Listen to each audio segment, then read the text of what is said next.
One, two, one, two, one, two, one, two, one, two, one, two. I got you now. Yeah, you hear me now, don't you? You hear me now, don't you? Ladies.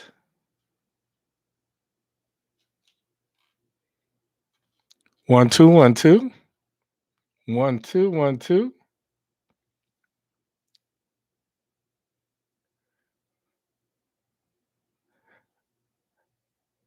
Okay, YouTube, you should be good now. Where you at? Where you at? Where you at? What? Still nothing? Come on, yo.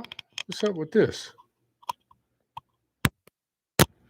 One, two, one, two, one, two, one, two. Yes, yes, yes. Okay, I'm gonna have to put this mic all inside my mouth and carrying on. Yeah, baby, you do make it look good. You're almost as pretty as your grandfather. Ha. Okay, where we at? Am I back? I see my okay, my little sound here. One, two, one, two. You hear me? Can you hear the word that are coming out of my mouth?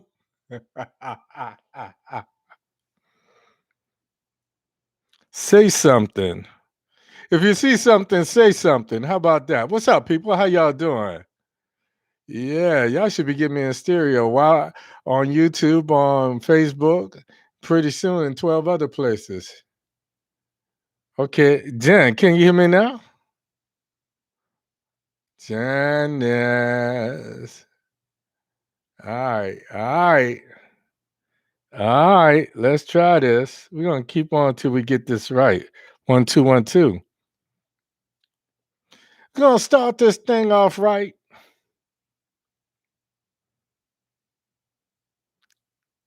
Yo. So, folks, how y'all doing? I see we got some new people in the house, some new faces in the place. Yeah.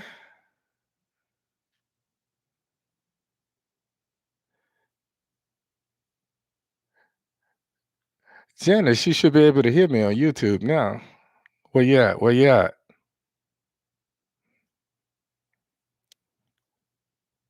Okay, YouTube. Give me some heads up. Sent, you say you can hear me. Where you at, Janice? Where you at? Janice Marie Motifa. Kuala Marie. I'm giving everybody names tonight. What's up, people? How y'all doing? One, two. My sound should be better than this. I'm gonna have to upgrade my mics and all of that.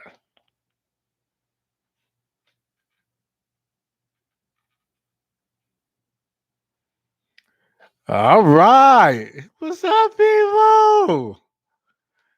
Um, Thanks everybody for tuning in. I hope you guys having a good Easter weekend. I checked my mailbox. I don't have one solid rabbit, so y'all better get it together. Somebody better send me a solid rabbit. That's what I know. If you're from New Orleans, I want some gold brick eggs. Okay. I don't know why that's the only place that do them, but anyway, how y'all doing, people? I'm tripping a little bit. Let me stand up so y'all can see me. Ah. Yeah. What's that? What's that? That's my man right there. So these shirts are gonna be these shirts, sweatshirts, and what have you are gonna be available pretty soon, probably in the next week. I'm negotiating prices on my t-shirts, sweatshirts. So when the time comes, y'all make sure y'all show a brother love, right? Right, right, right. So much foolishness this week, folks. There's so much I could talk about. I'm gonna try to keep it down to a minimum. I'm gonna try to get the tough stuff out of the way in the beginning, so that I'm not going off the rails and running out of breath as I get to the end of the show. So let me just go ahead and get started. I want to say good evening and welcome everybody to the show. Thank you for spending your Thursday nights with me. You know, as always, I'm truly humbled that you choose to be here with me. My show is called "I Got Something to Say," so it must be true. My name is Hank Batiste, alias the Renaissance Man, aka Rennie. I'm your host tonight, and the voices in my head, they're trying to breathe. Almost a year has passed, and this punk ass cop that I've given a name to, his new moniker is the Minneapolis Murderer with a badge and a gun, is finally going on trial for the murder of George Floyd. I guess the defense thought that time would cool the anger and the outrage that America felt last May. Nearly 11 months later, a new president and a pandemic has lapsed. And one glimpse of George Floyd taking his last breath, frothing at the mouth, calling for his mom, and saying, "I can't breathe." And the outrage and the anger comes right back like it was yesterday. This week, we're also starting to see the fallout from what I call a super spreader spring break in Miami. Now, New York is back in the news for spiking COVID numbers, as it is 27 to 30 other states. We also heard about the vaccine's efficacy and effectiveness. I'm trying to get this out, folks, because when I start thinking about this guy, and I try to talk about him first so I could get past the emotional side, but we're starting to hear about the efficacy and effectiveness of this COVID vaccine in young people under the age of 16. So now, I call it COVID-21. This thing has been around for 2 years. So we keep hearing about new strains. We keep hearing about how it's mutated and so forth and so on. COVID-21 is going to test us. COVID-21 is going to test us to see if we're going in another lockdown, another quarantine. But basically, it's up to us to decide whether we're going to continue to wear our mask, whether we're going to continue to do things, or whether we're going to jump the gun at the 11th hour and wind up back in the lockdown or quarantine. Georgia, and I got a couple of people on here from Georgia, has become one of the first battleground state to effectively pass what I call James Crow III. This is Jim Crow on steroids. To pass legislation, the governor, I'm not going to call his name because I'm not going to give him oxygen on my show, but the governor of Georgia signed the bill into law, restricting voting in the state of Georgia. Now more than 250 pieces of legislation, 250 pieces of legislation, people, in more than 43 states are on the books to try to regress under the throes of James Crow III. So we've got some work to do, folks. We got some work to do. Suddenly, the only thing that the GOP, the TOP, the Trump OP, the QAnon OP is talking about is how these so-called legislative bills and laws are not Jim Crow. These are legislators. These are not people. These are not the people. They're scared because Biden is getting too much support from across the board. We're going to talk about that a little bit later. And lastly, I'm going to ask you a question because this goes back to the heart of what I'm saying. You ever notice how when Black people talk about Black Lives Matter, they never spew a lot of hate? They never feel it's necessary to sacrifice others to get what's due us. Let me say this one more again. The difference between black power and black love and white power and white love is simple. I do not have to hate you to love myself. White power hates anything that's not white Anglo Saxon. We're talking about an inclusive kind of thing. So,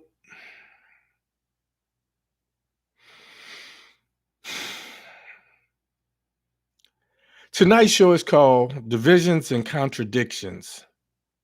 Divisions and contradictions are the reason why I cannot breathe.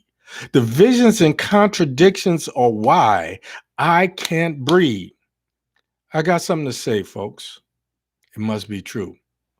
So let's omit the logic and do this. George Floyd. George Floyd was a troubled man who transcended America's consciousness. When I think of white privilege, nothing illustrates my point more than the contrast, the difference between how George Floyd was disrespected, how he was apprehended and murdered, compared to any other mass murderer. Take your pick. Even last week, when a murdering cop killer was apprehended, he was shot once in the leg. And it wasn't a death shoot.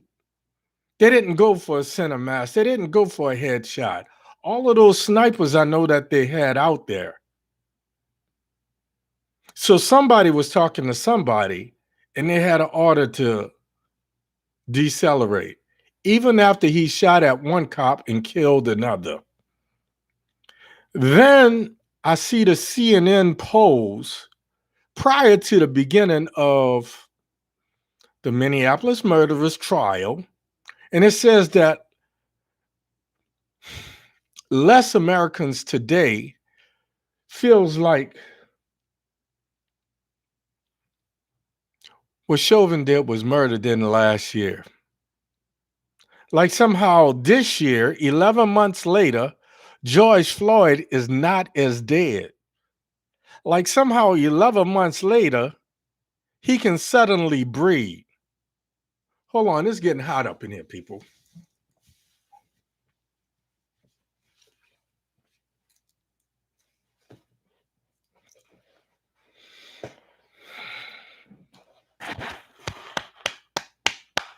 It's been 11 months. Nothing has changed. The man is dead. His child is going to have to grow up without a father. And listening to those children, that child is scarred for life. Now that the trial has begun, we hear this 18-year-old girl who was 17, who was tasked.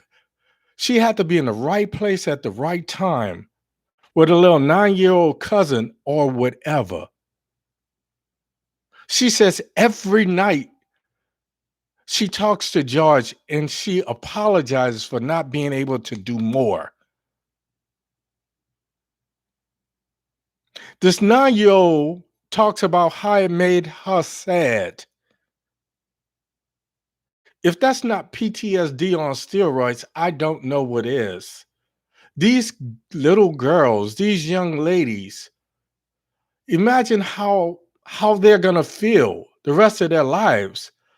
I hope they're not polluted with all kind of psychotropic drugs to try to maintain. These are the people that not only should be suing the city of Minneapolis. Let me move on.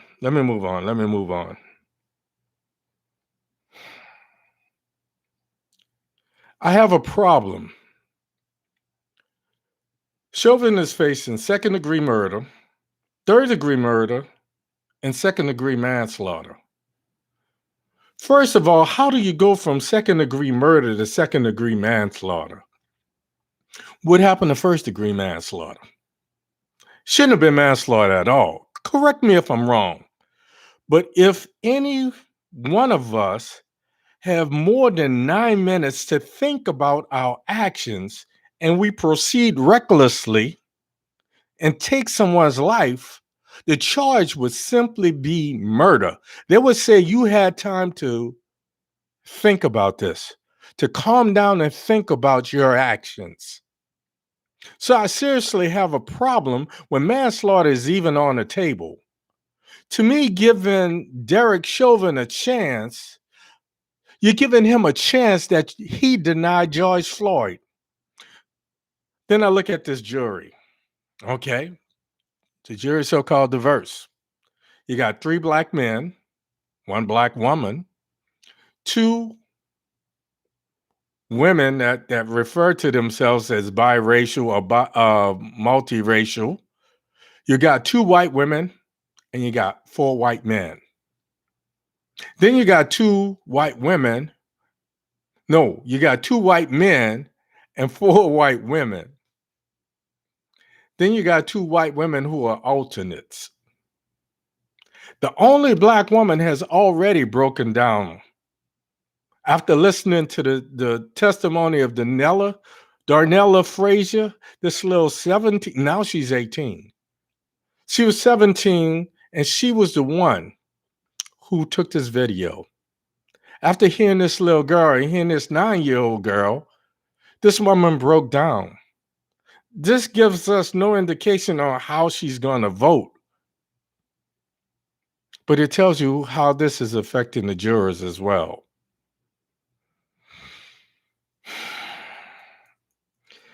The Minneapolis murderer, Derek Chauvin,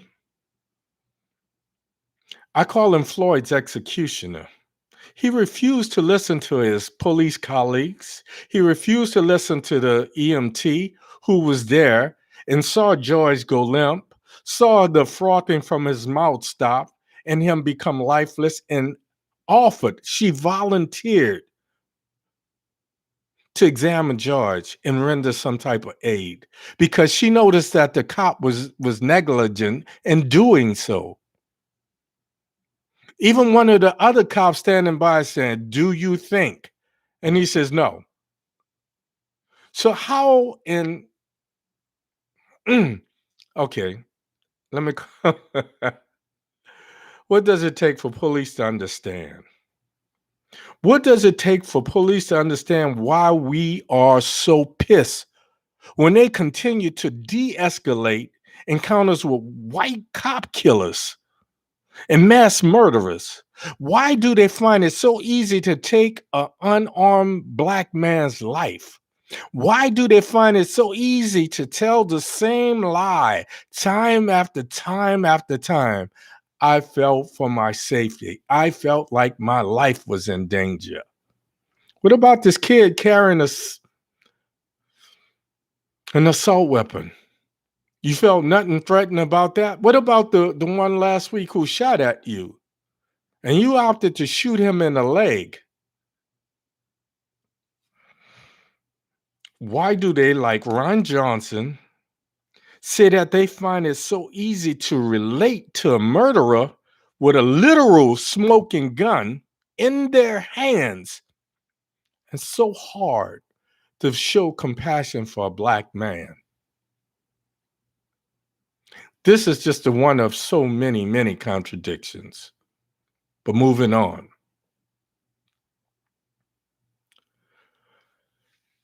When I talk about James Crow III, and I talk about this Georgia governor who made a name for himself, really.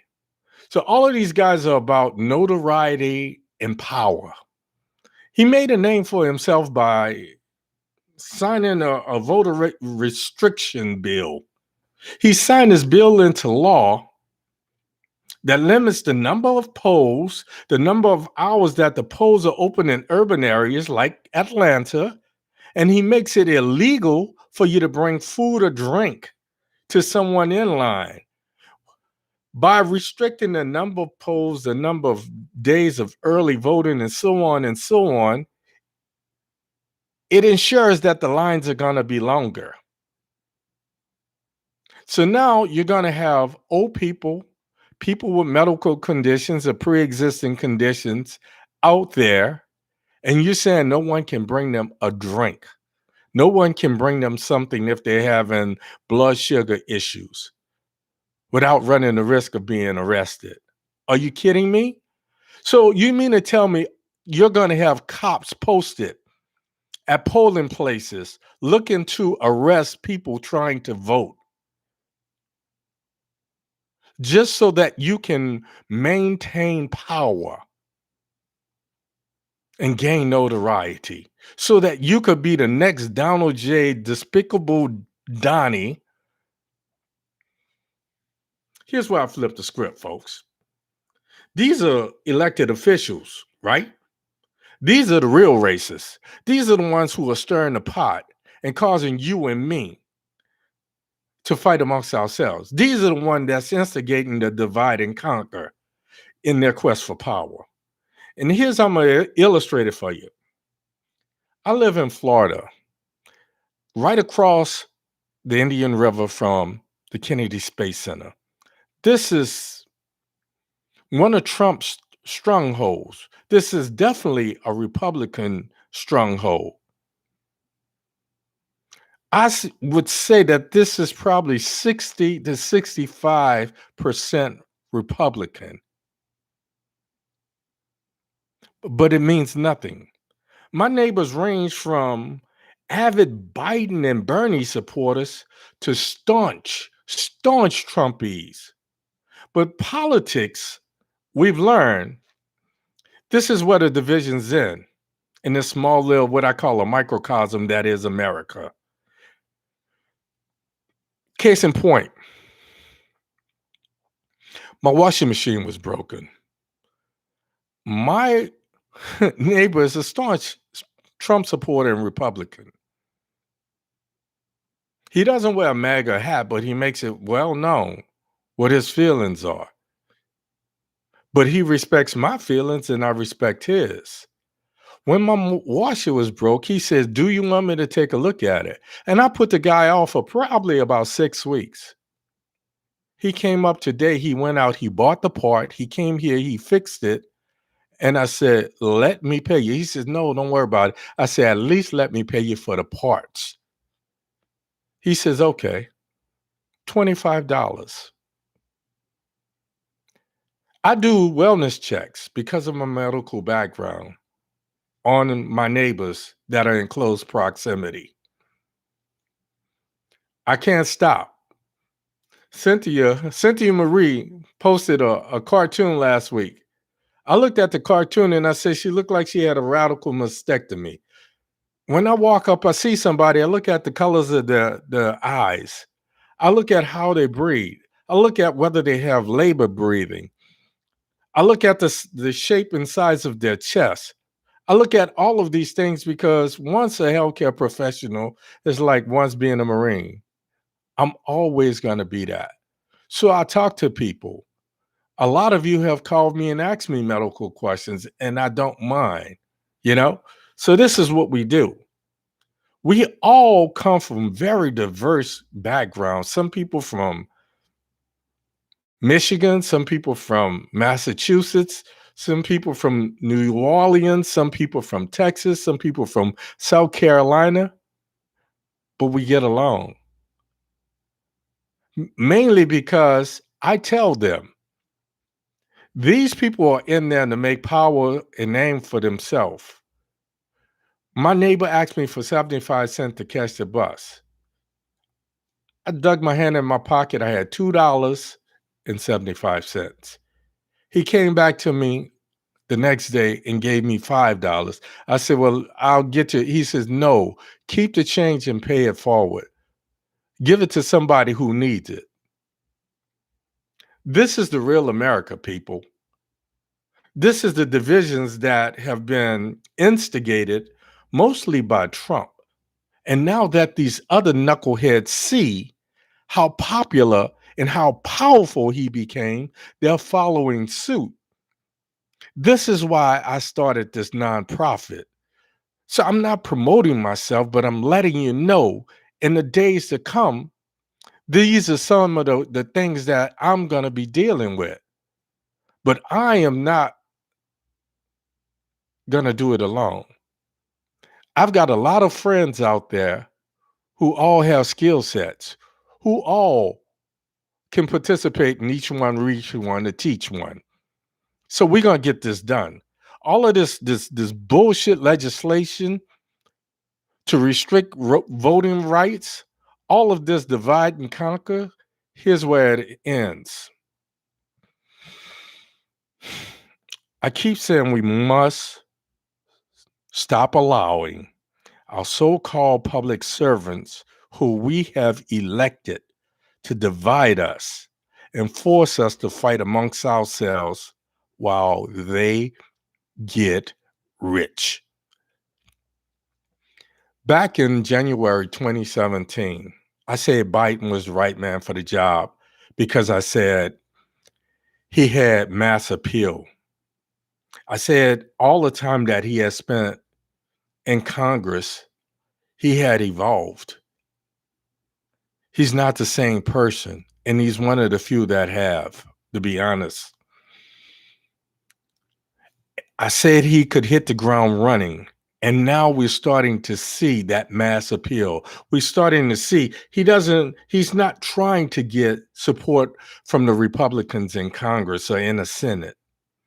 He's appealing to Republicans that are voters.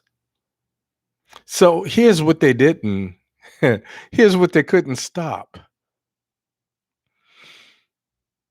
As they restrict some of these voting rights, some of these same people that once voted for them are looking at them with their deplorable behaviors, and they're saying no more, no mas. So it's going to backfire, folks.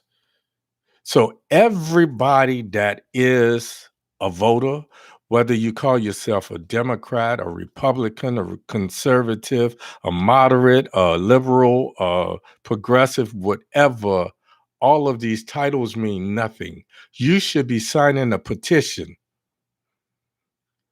to make sure that every person has a voice and have a vote. Biden knew how the GOP played obstruction when Obama was in the White House. So he was ready for it. He started off doing what? Executive orders. He started off with, and I told you this back in November, December. I said the first thing he was going to do was have to unify the Democrats. You understand what I'm saying?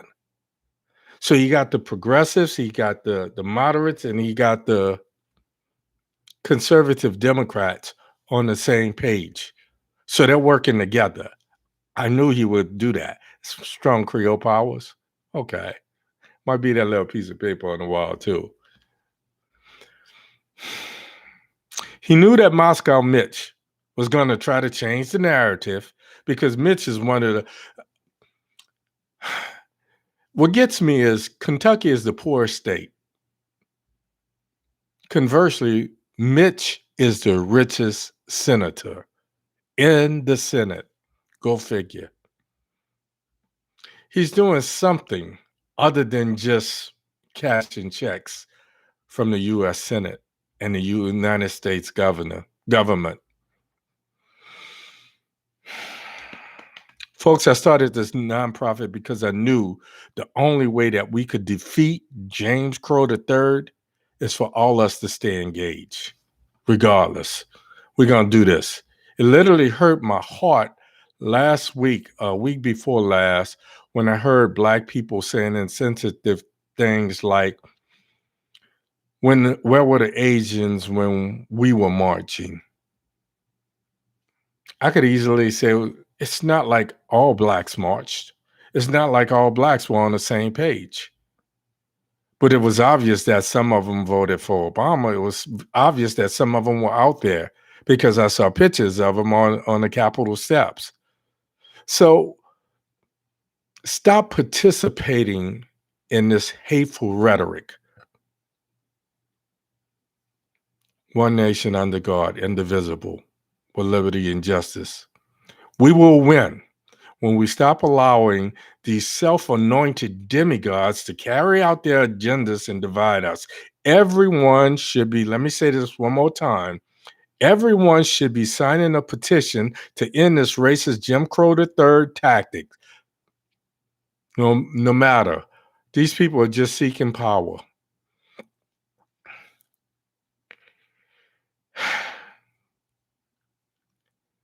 Last week, I got emotional.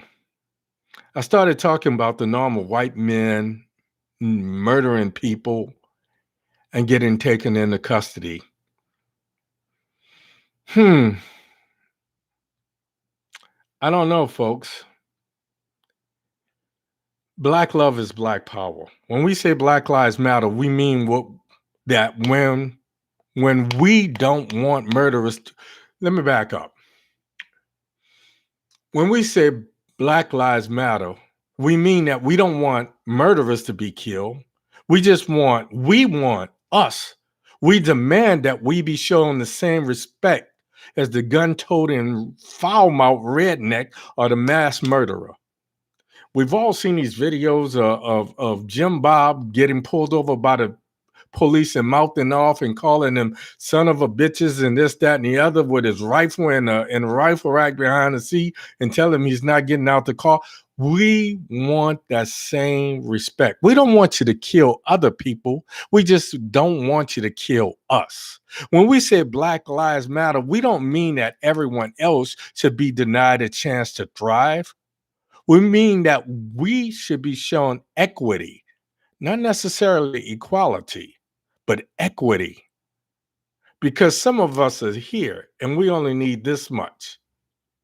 Others are down here and they need that much to get here. When we say Black Lives Matter, folks, we want to know that our sons and our daughters, our mothers and our fathers, we want to know that each of us can have a bad day and not end up as the next statistic or the rally cry for the next Remember Trayvon or Say Her Name march. When we have a bad day, we might raise our voice, we might cough, cuss, we might throw a temper tantrum. We might even steal something. We might self-medicate, get drunk, or get high. When we have a bad day, one thing is for damn sure, we don't buy an assault rifle and go out and murder 10 people. George Floyd was not an angel, but neither was any of the many mass murderers in Colorado, in Georgia, in Florida, in Texas, in New York, in South Carolina, in California, and so on and so on and so on. What's crazy is for every person that was killed by the police, there's at least one mass murderer who was taken into custody alive and unharmed. When we have a bad day, we just want to make it home. We want someone to show us respect and make it home alive. To all of the so-called religious rights, to all of the Bible thumpers, let me remind you something. Before you condemn George Floyd, remember, Noah was a drunkard. David was an adulterer. And God not only loved them, he used them. Before you allow yourself to be used, before you allow yourself to put someone else down, anyone, remember that this is Easter weekend. Today is Holy Thursday. You may not wash your feet, but wash your hands of this divisionary hate. This could very well be your last supper. Happy Easter to each of you. That's all I got for you tonight. I apologize. I'm full, folks. Watching these little girls, I see my daughters, I see my granddaughters, and I imagine if they had to carry this for the rest of their days, and they're constantly asking themselves why. Folks, before I bid you good night, I want to say thank you. Thank you for tuning in. Thank you for bearing with me. This was probably one of the hardest messages because of the time of year, because of what's going on, and because when someone, the thing that pisses me off most, and I'm going to just say this, and then I'm going to let this go.